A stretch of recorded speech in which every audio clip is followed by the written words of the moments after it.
All right, I think we're gonna get started. Kim, are you ready? Is that good? Yep, that sounds great. Okay, good morning, everybody. I think we'll be having people join us as we go along. We are going to introduce ourselves, give you a couple housekeeping things, and then get right to this. Before we do, I'll start since I'm talking already. I'm Maggie Moroff. I am the Senior Special Education Policy Coordinator at Advocates for Children New York, and I'm joined today by a couple other folks from our staff. I'm Kim Madden. I'm the Director of Family Support. Liliana and Karen, do you want to? Hi, this is Liliana Diaz-Pedrosa. I direct the Parent Center at Advocates for Children, and I will be on the Q&A. Hi, my name is Karen Herrera, and I'm the Parent Center Advocate, and I will also be on the Q&A. Great, thank you, everybody. So a few housekeeping things also before we get in. You will notice that there's a live transcript going on with this. So if you would like a transcription of our words, go ahead and click on that. It's at the bottom. We are recording and we will be sharing this out with anyone for whom we have an email address later. There's a Spanish version of this happening tomorrow. If you have questions for us, go ahead and put them in the Q&A, and Liliana and Karen and Kim and I will take turns addressing them. I think that is it for now. Kim, can we go? Yep, let's do the yes, poll. sorry, and there are going to be some polls. Okay, so our first poll, we want to know who is here today. So if you can all click on it and let us know if you are a student, a parent, an educator, or another professional, and which of the boroughs you live in. If you live in one of the boroughs, we'll give people a little bit of time to do that, and then Kim will share the results. Yep, and we're going to do a few polls, and at the end, we're also going to do a survey where if you can fill it out, it's really, really helpful to us, and we'll get your email address in there where you want us to email the slides and the PowerPoint. I'm sorry, the PowerPoint and the recording in a couple days. Okay, about 90%. So looks like a lot of professionals and nobody from the Bronx, which is unusual, but otherwise pretty equally distributed. Oops, I didn't share it. There we go. Great. Okay. All right. So then we're going to get into the content. We are from Advocates for Children of New York. We're an independent agency that protects the rights of all New York City students. We provide our services a number of different ways. We have a helpline, and we've given you the number there, 1-866-427-6033. We're open Monday through Thursday from 10 to 4.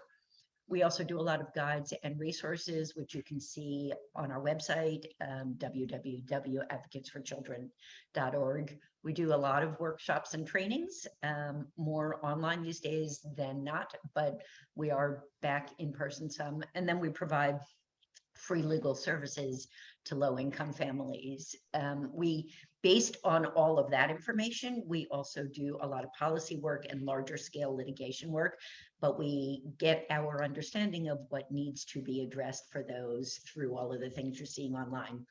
We were founded in 1971, so we've been around for 50 years by parents of students with disabilities, and our mission has expanded over the years to encompass protecting every child's right to an education. And we focus on students from low-income backgrounds who are struggling in school or experiencing school discrimination of any kind. Our staff have expertise in a number of different education-related areas, so early childhood education, older youth, immigrant students and English language learners, justice-involved students, students experiencing homelessness, and students in charter schools, and students who are in foster care. This is a screenshot of the front page of our website. We update our website frequently, and in the world of education these days, I think one of the reasons we have so many professionals here today is that things are constantly changing.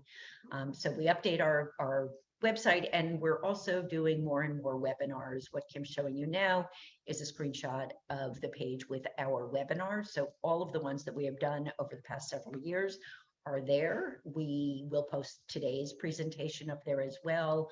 And we urge you to go back and look at any targeted workshops that you want to see from that. Today's presentation is going to cover a few different things. I'm going to be talking to you about information, how to find your students, a student's information, how to get information about transportation and safety around COVID and other issues in the classroom. And then Kim is going to pick it up and talk to you about IEP placement issues. What do you do if there's no placement? What do you do if the school doesn't have the program or services that are mandated on a student's IEP? What if the IEP needs fixing? And she's going to talk to you about rights. So language access rights, the right to make up services for what may not have been provided during the pandemic, and how to resolve problems. Thanks to all of you who sent in questions ahead of time. We have done our best to incorporate the answers to those into the presentation. Today's presentation is focused mostly on students with disabilities around the start of the school year. There will be information in here that is relevant to all students and not just those with IEPs or 504s. But for those more generalized questions, you know, one of the reasons we showed you the past two slides about other webinars and our website is that you can find a lot of that information there. So with that, I'm going to get into talking to you about where you find your students' information. And the DOE has been moving to a system where they're using something called My Student. This is a screenshot of the home page for My Student. We're going to talk about sort of how to create an account if you haven't done that yet, and how you can get information. This is the landing page. You want to start there, and then you want to click on My Student or Add a Student if you're brand new. You can see the Add a Student in the middle of the screen, sort of, it's a blue button. And that will take you, once you have been registered, to the portal. And you know what, Maggie, is- we have a poll, sorry to interrupt, that we wanted to do sorry. here. Oh, no, that's okay. And it looks like there's a lot of professionals on today, which is great. I guess if you can answer, if you've used My Student, or if, you know, many of your parents have, we're just interested in how many people are aware of it. So we're going to launch this poll. Sorry to interrupt, Maggie. Interrupt anytime.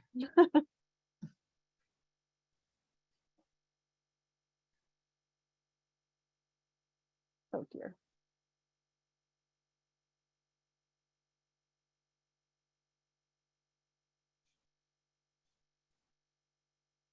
Okay, I guess the answers have slowed down. So it's not looking good. So Wow. most people don't know it. Yeah, okay. Well, that's why it's really important. There more and more stuff is on here, and it's, you know, the only way you can find out some things now. Yeah. Unless you can reach somebody at school. All right. Can we close? Oh, is that on my screen? Okay, great. So let us walk you through the pages. It really is important. This is what you will see once you have logged in. And if you are a professional, families can give you certain access. There are a couple different levels of what folks can see, but we urge everybody, once they're on it, to sort of click around, open up the pages. We're going to talk today about the IEP pages and the transportation pages, but we have circled enrollment here because you can get information about, for example, where a student is enrolled in school. You can get information about their attendance levels, all of that. Like, a lot of this is really sort of interesting information. Transportation, more and more, has really moved almost exclusively to getting information from here. So it's a really important place to get set up. Can we go to the next? Yeah. So to create an account, there is and as we said before, we're going to send you the slides that we're presenting today. So the links that we have here are all live. We just checked them yesterday to make sure. But you're going to follow, there's a DOE flyer up on their website. You're going to follow the directions there. Students new to the system should have been given a creation code. If you don't have one, if you are a parent or if you are a professional working with a parent, you can contact the student's school to get that creation code. There are three ways for families to create their accounts, right? They can visit the school in person and get a temporary password, which is the code that I was just talking about. They can also contact the child's school to verify identity during a teleconference. I don't know, actually, as I'm saying that now, that that's still an option now that everybody is live. But you may be able to get a temporary password that way. Or you can use an account creation code on the letter that was sent home. So that same code. Really, really important. We're going to keep saying it, right? Because this is where you find the information. It's also important. I just want to sort of recognize that your NICSA account and your My Schools account are two different things. So My Schools is where you're going to find information when you're going through the enrollment process, but this is something very different. So get set up that way, please. The DOE's flyer, we gave you that link back there. Never mind. Go ahead, Kim. So this is probably a good place for us to pause and let you all ask some questions. I know we have Liliana and Maggie on here. Which parts of my student can families give others access to? So it's basically the limit. It's a limited amount of the personal information, but if you are working with a family, they can get into like the information about busing and IEP.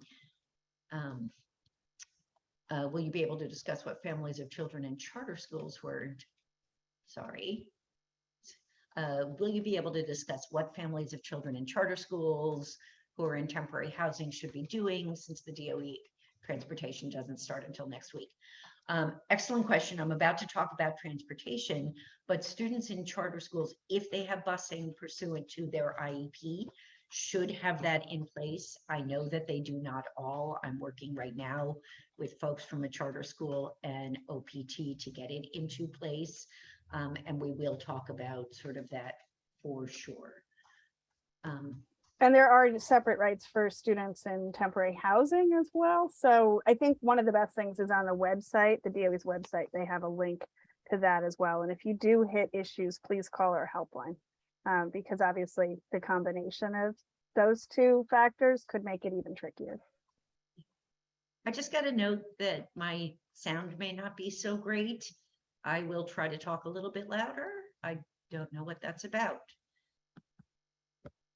Okay, let us move on then, because transportation is going to be a huge piece of what is concerning people right now as we start the school year. Okay, I just got another note that maybe my sound is fine. So hopefully you all can hear me out there. On transportation, I want to even start by saying this, things do change. The Department of Education is working to address some of the longstanding concerns about transportation. We don't know yet, for example, whether or not rideshare options are going to be available for students who don't have busing in place yet, to the last question that we said we'd answer in a minute. Check our website, check the DOE's website. That information is changing and it is going up. What we're sharing with you right now is what we know to be true and, you know, in this very moment. So, okay. This is the homepage for transportation that you will get to when you look at your My Schools account. It's really important to go here. Whoops. It's really important to take a look at this page. It's going to give you information about all kinds of things, including what kind of transportation the DOE believes you should be getting, who you should be contacting at the school, where your pickup location is going to be, where your drop-off location is going to be. Really, really key and important to check before this first day of school, whether that's on the 8th with the public schools or a little bit earlier for some of the kids in charter schools and non-public schools. There are, go ahead, Kim. things. There are a couple steps that you need to take to check on your transportation. So on your My Student pages, right, you can get your route and bus, route information and bus company. You can also call your child's school. They will have this information. If you call the DOE, they're going to tell you to call your child's school or check the NICSA account. The bus company, once they have been assigned to work with your student, should be calling you to talk about pickup times. If they don't call you, you can call them. You should also check on your NICSA page, and NICSA stands for New York Student. Oh my goodness, Kim, jump in. New York City, I always get screwed up with it too, and it sounds like an X, but it's actually a CS. So it's New York City Student Account that they Thank you. pronounce NICSA. Thank you. Sure. We're trying not to use too many acronyms here, and as you all know from experience, there are so many acronyms in this. So take a look, check whether or not the accommodations listed on the My Student page actually match those that you and the IEP team or your families and the IEP teams have agreed to. You want to make sure that the IEP itself shows the student's needs, and that conversation has happened. And Kim's going to talk a little bit later about what to do if the IEP itself is problematic. But here you want to make sure that what the Office of Pupil Transportation thinks they are providing matches what you and the IEP team match. You also want to check with the bus company. So our cover photo for transportation was a bus with a lift for a wheelchair. If your student or if the student that you're working with needs a wheelchair accessible bus, it's important before the first day of school to make sure that the bus that's going to come is actually a bus that can accommodate the student's wheelchair. If you have problems, you can always call the OPT's hotline.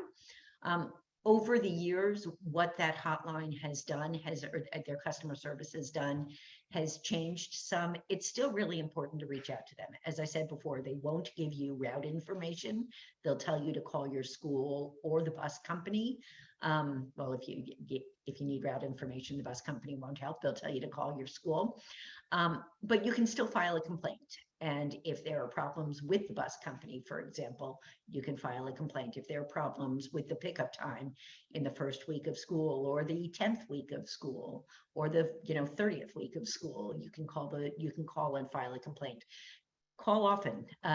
One of the things that we find is that if you call every day and make a record, things are likely to be sort of addressed in a more timely way. Okay, next slide. One of the things that I'm sure everybody on today's call has experienced or at some point, or hopefully hasn't or won't, is that busing isn't always in place, right? Again, this goes to the question that somebody posted on the Q&A earlier. When busing is mandated under the IEP or for a student who is living in shelter or a student who is in foster care, the DOE has an obligation to provide that busing. It is mandated. It is a full on right that has to happen. When that is not in place, the DOE will need to reimburse families for eligible expenses. So there are very specific eligibility requirements, but when those have been met and busing is not in place, families may make other arrangements to get their child to and from school. The DOE will reimburse transportation costs while you're waiting for that busing for up to $100 a trip, $200 a day. So one trip there and one trip back. That can be used for the Long Island Railroad, for Metro North, for New Jersey Transit, for cab fare, if needed. We're giving you the link to submit for reimbursement online and gave you a little shot of the DOE's page that talks about that. You need to make sure a couple things sort of in this process, right? One of the reasons that transportation gets tripped up is addresses haven't been made up to date in ATS. So students are routed from whatever address is available to the DOE on ATS. If you're working with a student, or if you and your student have moved, make sure that the address there is up to date.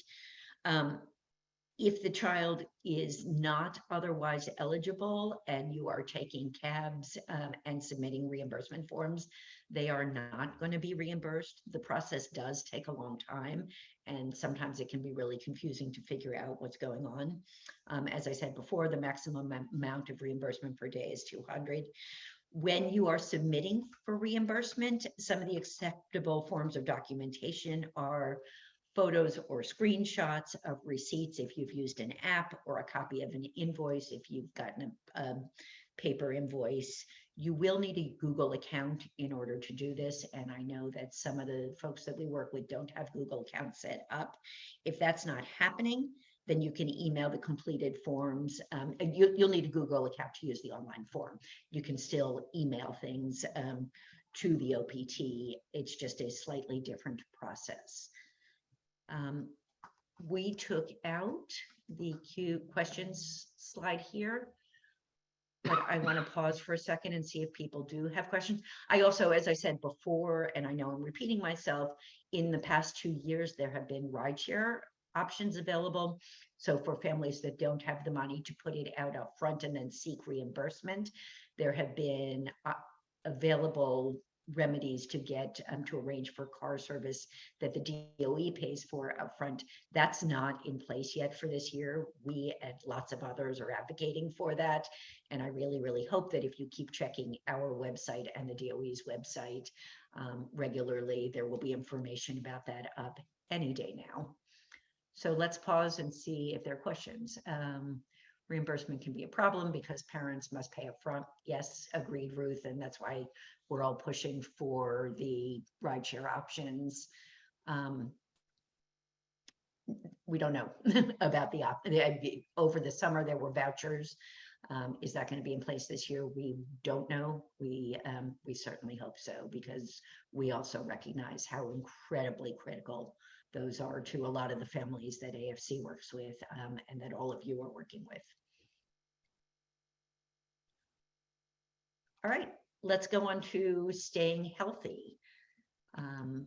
So I kind of like our cover sheet on that. Obviously, it's okay. We don't need to pause on that. Thank you. Obviously, we are still in a pandemic. Things are changing often, right? For a while, the kids were out of school, then they were in school and out of school.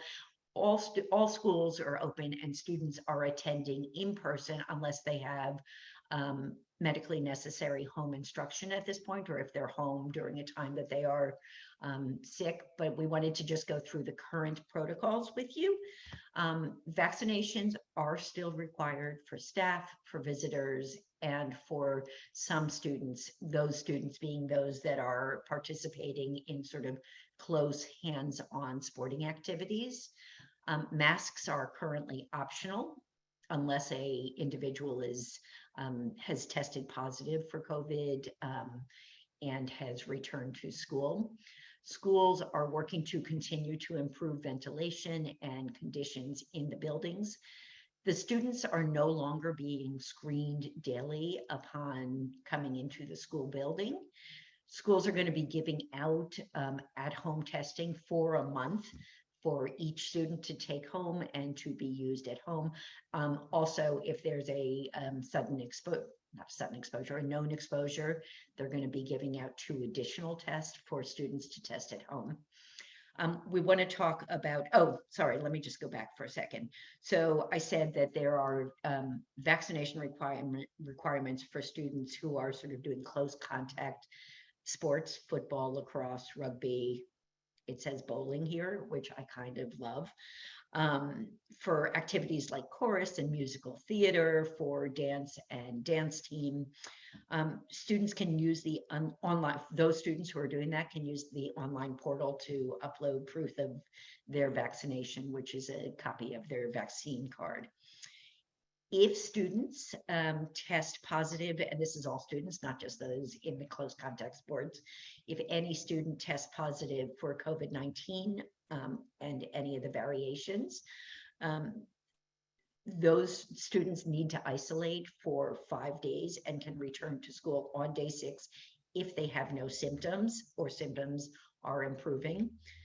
They need to wear a mask until day 10 after the onset of their symptoms or the date of a positive test, whichever one of those comes earlier. I talked about testing. I do want to spend a little time on this bottom line, although on the next slide, about medically necessary home instruction. So, yep. So there's always been an option in these schools for home instruction for students who, for various reasons, were unable to attend school. With the pandemic, that's gotten a little bit more attention, and there have been some changes. So students who cannot attend school because of medical needs and psychological needs can get educational services outside of school. They will get those services from a certified teacher or teachers in their home or in a hospital. That may be individual or small group remote instruction. It is typically not for the full school day, so it's just a couple hours. The state is actually addressing that now and working to bump up the hours, but it still won't be the full school day. Students who need, any student who needs home instruction should apply. That said, there's also a group of automatically qualifying conditions for home instruction that should lead to things being put in place. Our advice is you shouldn't wait and see if that gets in place. You should apply. It's just that the process may go quicker if you have one of those conditions. And those are active cancer, chronic renal diseases, sickle cell, Crohn's disease, leukemia, metabolic disorders, heart conditions, etc. So for a student with one of those, when they provide medical documentation, medically necessary home instruction should be put into place immediately. For others, it's going to be a slightly more complicated process, but it does not mean that those students can't receive that instruction.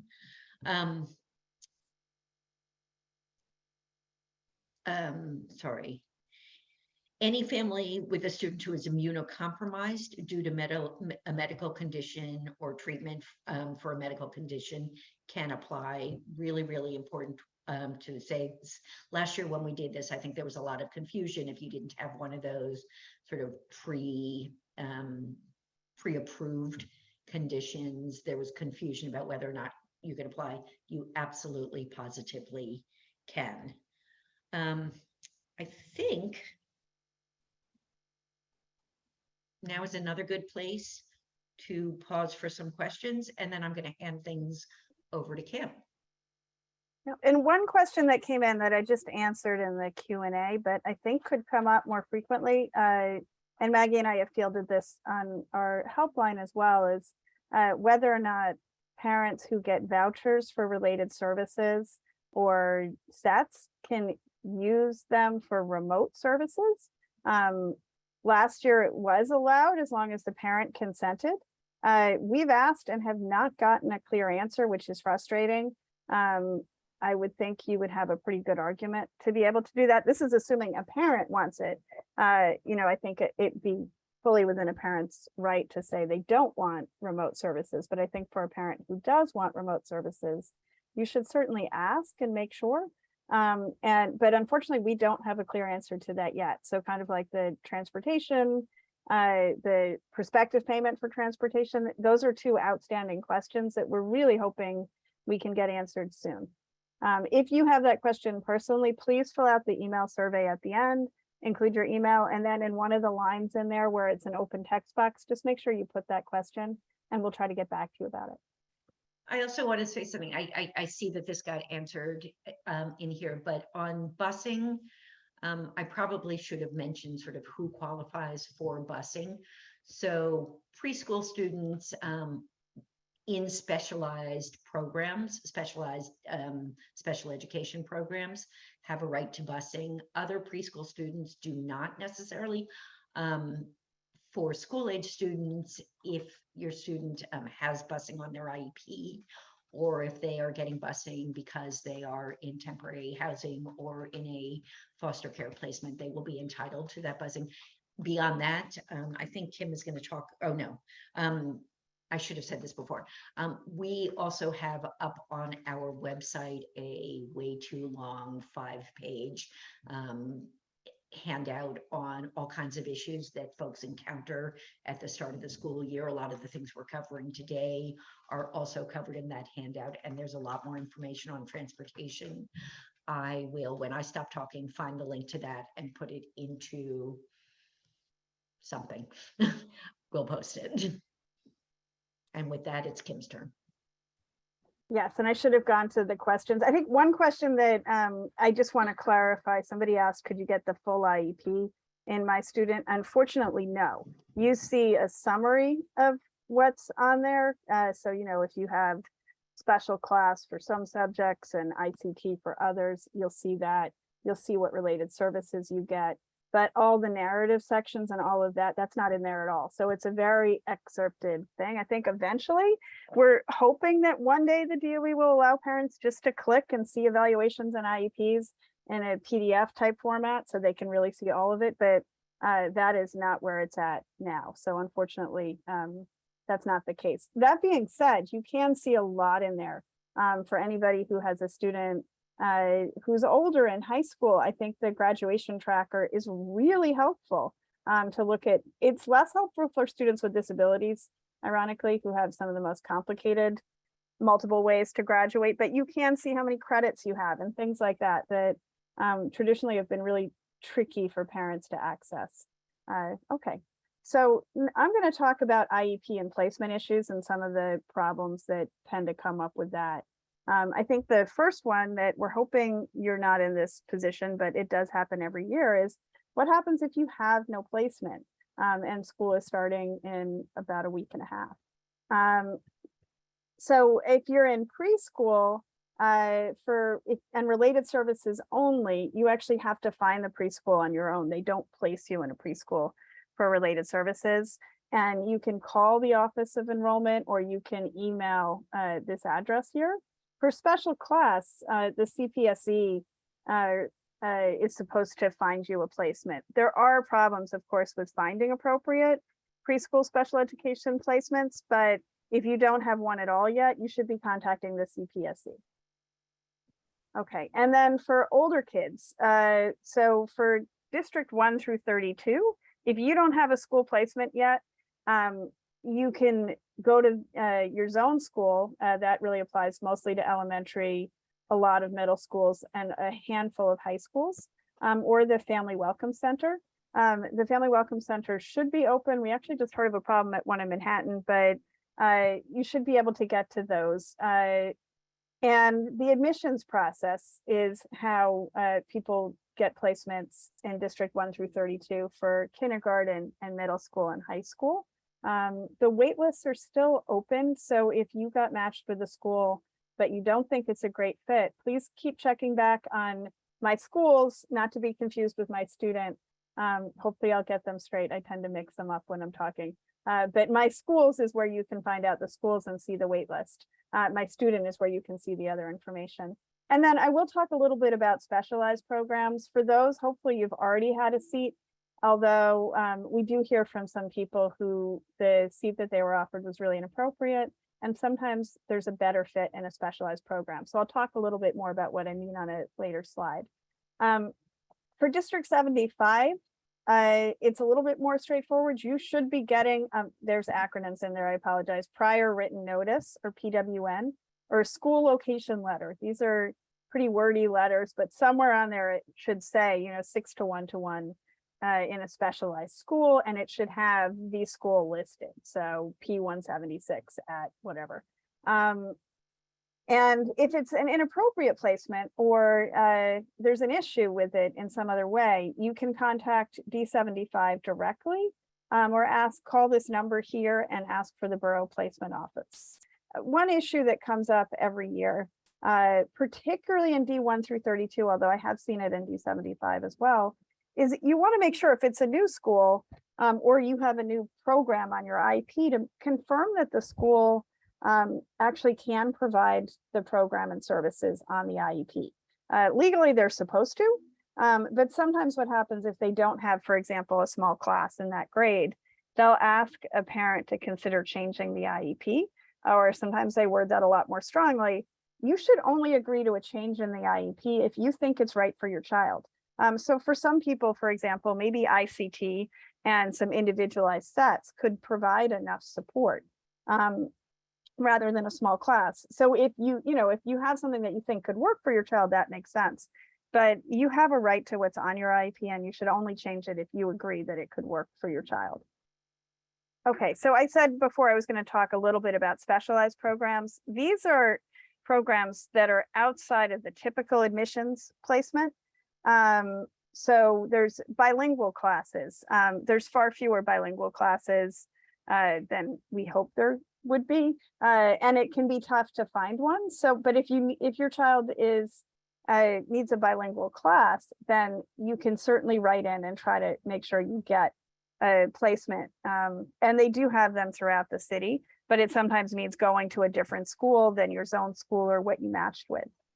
ASD Nest and Horizon are programs for students on the autism spectrum, and they have their own application process.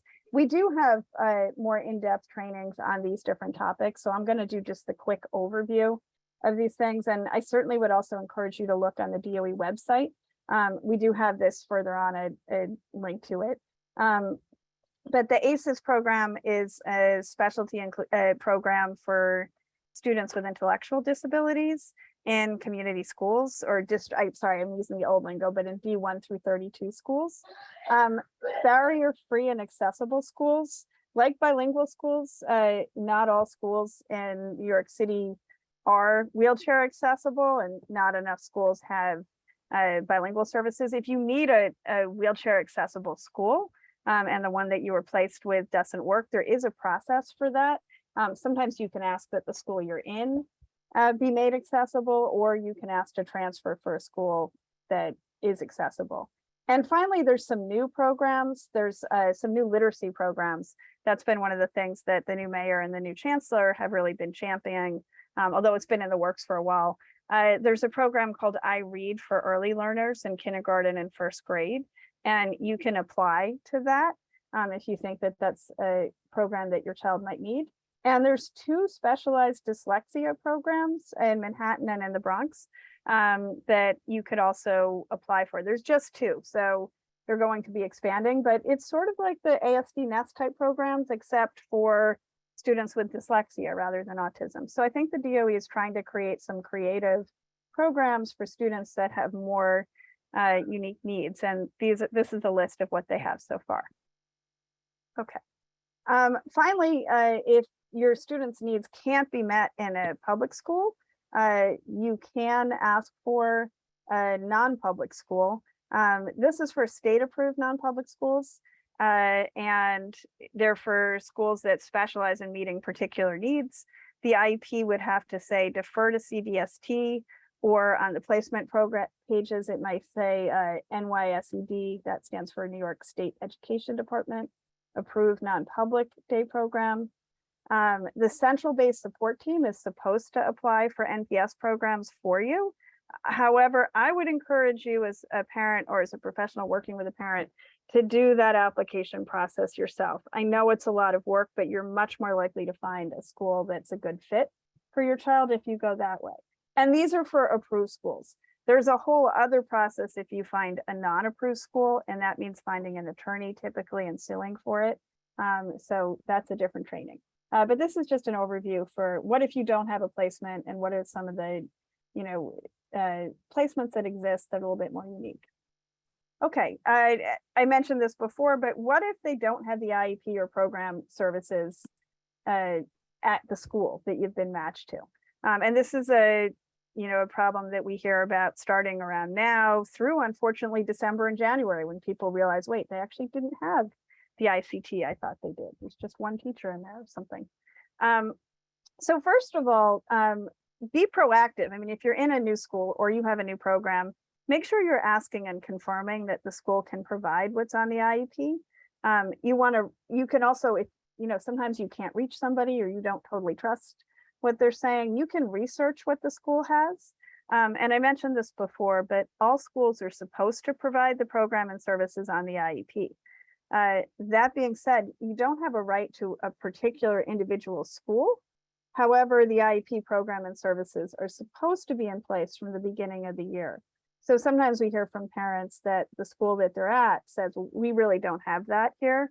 And the DOE tries to find another school. That should have happened before the start of the school year. When it happens after, you may be entitled to some compensatory services or something to try to make up for it. And that can be tough. So it is good to make sure early that what's on your IEP is actually being delivered. I know they do parent-teacher conferences way early this year, or in general, they've been pushing them earlier. They're now just a week or two into the school year, or a couple weeks in, and that might be a place to check. I'm going to go through some real detailed stuff. So if this is too detailed for you, you don't have to do this. But for those of you that really want to dive into the data, I'm going to tell you some places to look. The first place to look, this is a screenshot from the NICSA or My Student account. And this is an example of IEP information that is available. It got cut off a bit. There's classes above. So the very top where you can sort of see the word economics. It's an integrated co-teaching. You can see sets. The blacked out parts are actually teachers' names. So I'm not quite sure. This is new that this went up last year. I'm not sure when it's updated in the school year, but if you do have My Student, you can be checking back now and making sure, if there's no teacher assigned to that economics class, there may be a problem and you want to ask about it, for example. And that's also true for the therapies below. So sometimes people don't know who's their therapist or who can they contact about things. And you can see all of that here. Sometimes it takes a little while for them to set up the related services schedule. I think that's legally problematic, but practically speaking seems to happen every single year. But within that, you still want to make sure that the services are set up, that they're actually set up and that they're happening at a time that makes sense for your student. Okay, so if you want to zoom back out and look a little bit more at what a school provides generally, there are some public pages where you can go to on DOE reports. One thing that they added last year that I found, it's tricky to find it, but I do think it's really helpful, is on school quality reports. And this, you go to the DOE website, you find a school, you look under reports, and you look for something called school quality. And then I think you can see it here, but in the middle of the tabs on top, there's something called supportive environment. And I always forget that's where this is, but if you click on that, you'll see a section called Students with Individualized Education Programs. As you can see, this is a high school that has a real problem with providing special ed services because only 38% of the students are getting the program on their IEP. And so this has one section for programs. They're doing a little bit better with related services, although it's still only 77% getting them. So this is something where if you see this for your school, you might want to ask more questions earlier on and make sure that you're getting everything and that it's set up. Most schools, this is actually more of an outlier. Most schools have better performance results. Another thing I don't know is when and how frequently they update this. So this is all still being worked on, but the DOE is moving to release more and more information publicly, which I think as a parent and a professional is really helpful. Another place you can look is on that school quality report. There's a school quality guide, not something called a snapshot. If you click around in here, you'll eventually find something called Students with Disabilities.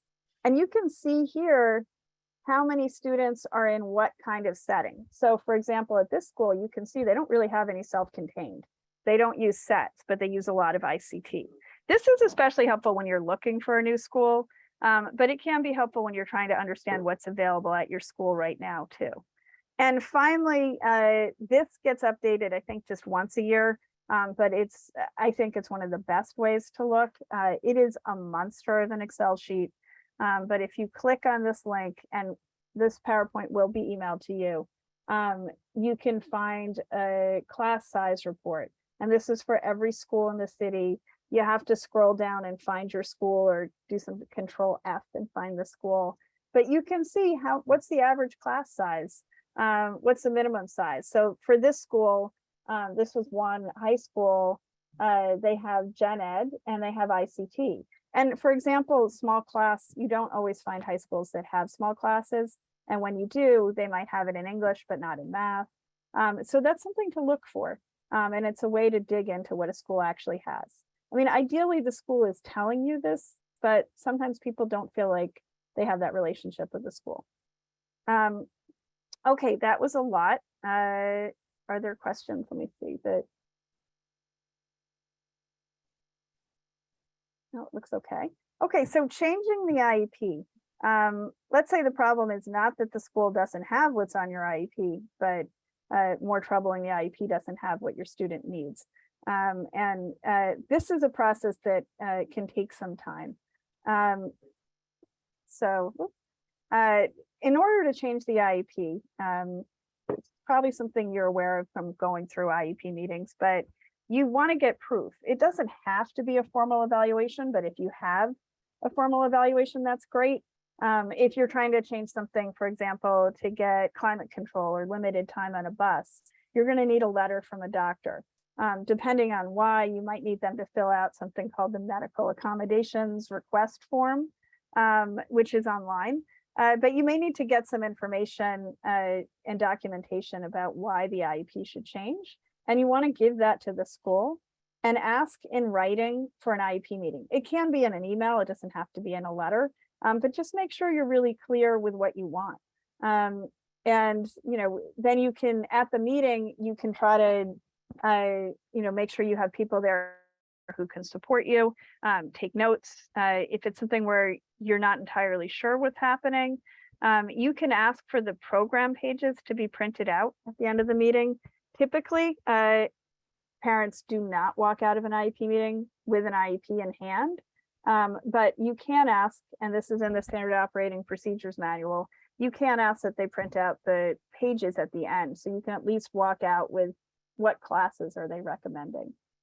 Finally, you want to follow up and get a copy of the finalized IEP and go up the chain if you need to. So for example, we hear every year about people who thought they had transportation accommodations on their IEP, but they don't.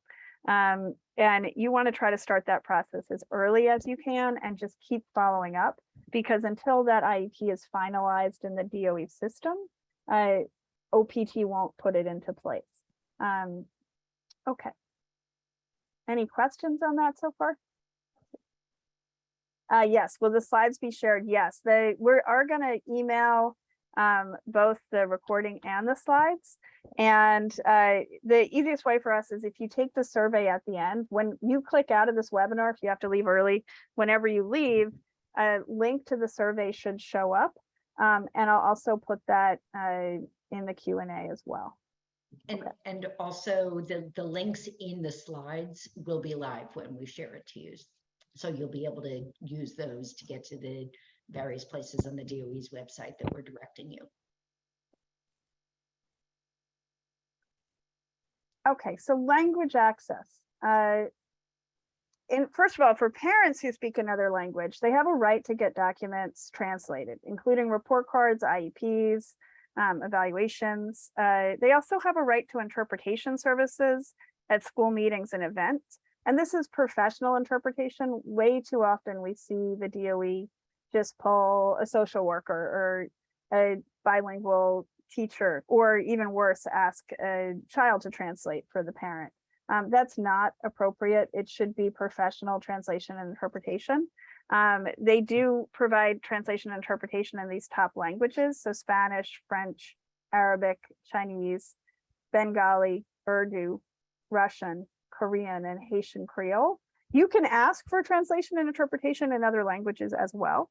And the easiest way to ask for it is to, first of all, you can ask at your school, but you can also email hello@schools.nyc.gov or call the complaint line here. We do often hear from people who got interpretation, but it really wasn't professional, or they got part but not all of something translated. And this is something that I think the DOE is working on, but there's still a lot of room for improvement. So ask early. It's hard enough to understand what's going on as a parent when you speak English. And if you speak another language and you're trying to navigate the school system, it's really tough. So it's important to get everything translated. For students who speak another language and need bilingual classes, bilingual, I think I mentioned this earlier, but bilingual special education classes are limited. You may not get placed in a bilingual special class, or they may offer you one, but it's too far. What they do in that situation is they should be giving you an alternate placement para, it's called. And that's a person who speaks your child's language and can help interpret and translate the materials and the conversation in the classroom. One thing that I think the DOE is beginning to explore more, and I think it's a positive step, is providing bilingual sets, because alternate placement paras don't always work very well, and sets in a language that's a special education teacher to work in a small group or one-on-one with a student can be a better way. And so if that's something that you need, or you're working with a family who needs, you should definitely ask for that and see. And the way to ask is to email this email, bilingual special education programs, or BSE programs at schools.nyc.gov. For older students who speak another language and who come in and who are not fluent in English yet, there are transfer schools for ELS and international high schools, and they can do some credit transfers at times. Sometimes we see older students pushed into, equivalent of like GED type programs, and that's not appropriate if a student wants to be in school. And the link on the bottom here, you can find out where the current schools are that offer bilingual special education. They are constantly trying to expand that, but it's been slow going. Okay. So finally, what if, you understand all your rights and you've tried to enforce them, but it's still not working? First off, I know this came up a little bit earlier, somebody was mentioning vouchers, but if they're not providing what's on the IEP in terms of related services or sets, or if you didn't get a small class, there are some vouchers that are available. For related services, they're supposed to give you something called an RSA. So if it turns out there's no speech therapist, assigned to your child, or they'll have one, but they're starting in January, they should be giving you an RSA now to make up for those services. The thing with RSAs is if you find somebody who will take the rate and will go through the process, it can be great. We have heard from people who have trouble with that. Certainly you can ask for an increased rate if you've called, a half a dozen providers and nobody will take the rate and they're off the DOE lists. You can ask for an increased rate if you found somebody who will do it, but for more money. If you're having problems with that, I would certainly encourage you to reach out to AFC through our helpline or our email, and we'll try to see if we can resolve it. The RSA does not mean, none of these vouchers mean the DOE doesn't have to provide the service. So they can't give you an RSA and say they're done. If you can't find somebody, you can still push the DOE to find you that therapist or that provider. P3 and P4s are the same thing, but for sets, for special education teacher support services. With both of them, you can find somebody that's not on the DOE list, but they do have to have the right license for New York State. And finally, a P1 letter, it also gets called a Nickerson letter. It came out of a very old class action that's still going on, and Nickerson is the name of the judge who issued the order that required this. If you don't get a small class that's on the IEP by the start of the school year, you can get a voucher for 1 year for a state-approved non-public school. You have to find a school that can provide roughly the services on the IEP and that's licensed for the classification on the IEP. But that is something that we do see parents use. With all of these, but especially with P1s, check the expiration date. It's not something where you can use it a year later. It's typically good for a few weeks. if the DOE does subsequently find you a small class and you haven't placed your child yet, then the P1 is no longer good. This can get complicated. So if you do have individual questions about a particular case, please feel free to reach out to our helpline or to email us.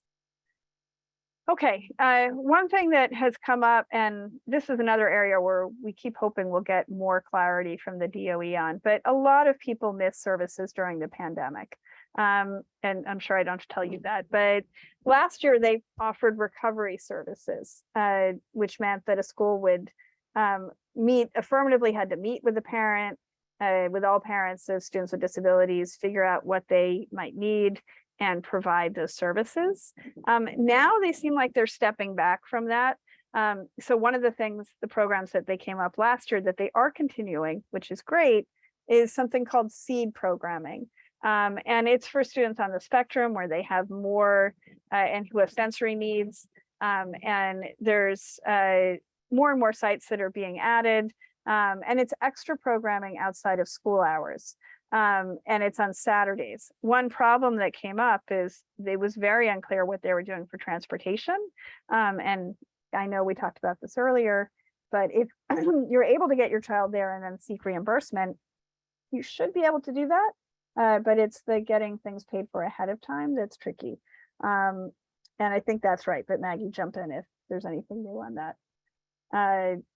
But compensatory education is, let's say your student didn't get what they needed or they fell behind because of COVID. The guidance now that the DOE is issuing is saying that schools should ask families about it and it should be discussed at individual IEP meetings. But obviously, if you feel right now that your child is behind and it's because of COVID and they didn't receive what they needed, you can be asking for help now. You can be asking for an IEP meeting now. You don't have to wait for, your annual review in the spring, and you really shouldn't. So they still do have recovery service money available, and I think that they're planning to use it in this way. So if you think your child needs extra help, ask now, ask early. And that's true just in general. Okay. Some other updates. There is a new chancellor. And one of the things he did is eliminate the borough offices. So there used to be borough offices as well as superintendents, and there were some specialized people in the borough offices.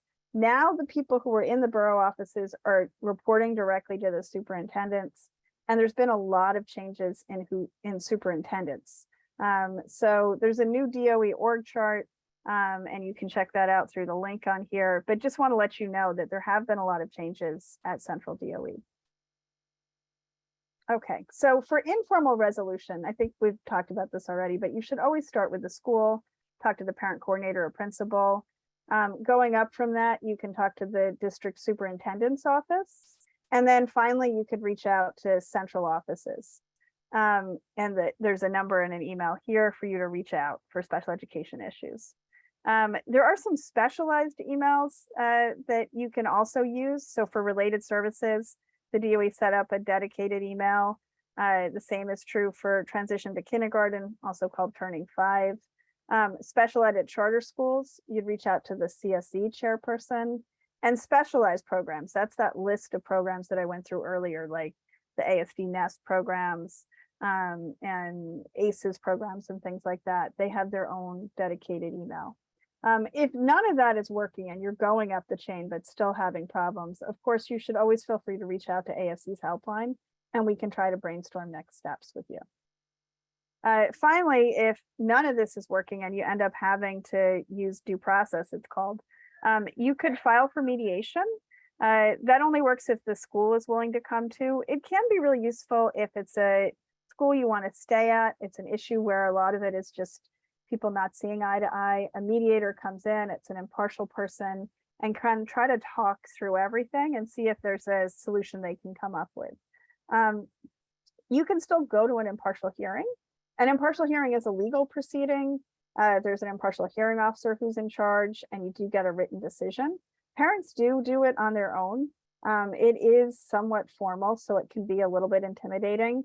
There is a new office this year called Oath, Office of Administration Trials, and oh, I don't remember all of it, but anyway, it's new, and from what we've heard, it is different.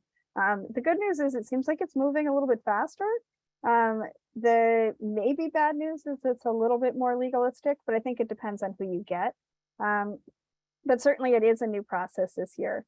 Finally, you can file a state education complaint and ask the state education department to investigate. So for example, if you didn't get speech last year, or they're telling you you only have one teacher in your ICT, and you're not getting a resolution going up the chain at the DOE, you could complain to the state education department that's supposed to make sure that the school districts are complying with the law. Some things we see there, for example, if you didn't get speech for a year, they may not order one-to-one makeup speech. They may say, have an IEP meeting and determine what's needed. But if as a parent, you feel like, no, I want one-to-one, that's what my child needs, then you might want to go to an impartial hearing instead, because you have more control over the process. Okay, and then that's it. So I think there's some questions. I'm going to try to find the survey and put it in. Here's our helpline information, and you can email us as well. Okay.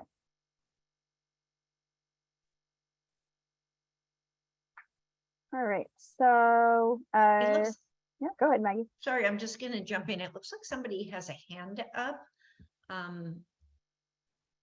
Oh, Is it? You can unmute don't- yourself and speak, I think, if you wanted to, or you can put it in the Q&A. Sorry, Ms. Reyes, I don't know how to do that, but go ahead and try.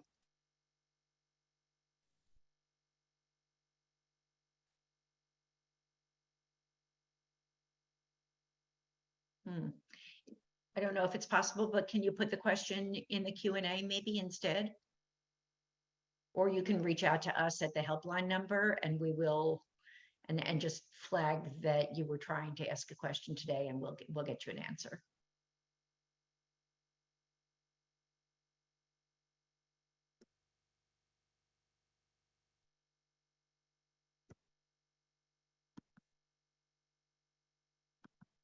Okay, Kim, why don't you go ahead with the survey, and I'll see if I can help. Sorry, I was just saying that, and then I realized, oh, I'm muted. That's why you didn't hear me. So this survey is going to be put in the link at the end. So when I close out of this, you'll get a link that will take you to a survey, and you can fill that out there. And Ms. Reyes, I think we may also have your information through Eventbrite if you registered that way, and we can try to reach out to you. If there's any other questions, let us know. Okay, I'm sorry, somebody asked a question about mediation. The school didn't sign the agreement. Yes, if you had mediation and the school didn't agree, you can still go to an impartial hearing. That's frustrating, of course, because it means it took a long time, but you absolutely can. If you think it's something that going up the chain might get somebody to agree, you can also try going to the superintendent and see if that might work as well. Okay, I think that's everything. So thank you so much for coming, and hopefully this was helpful, and I hope you all have a great start of the school year. Thank you all for coming.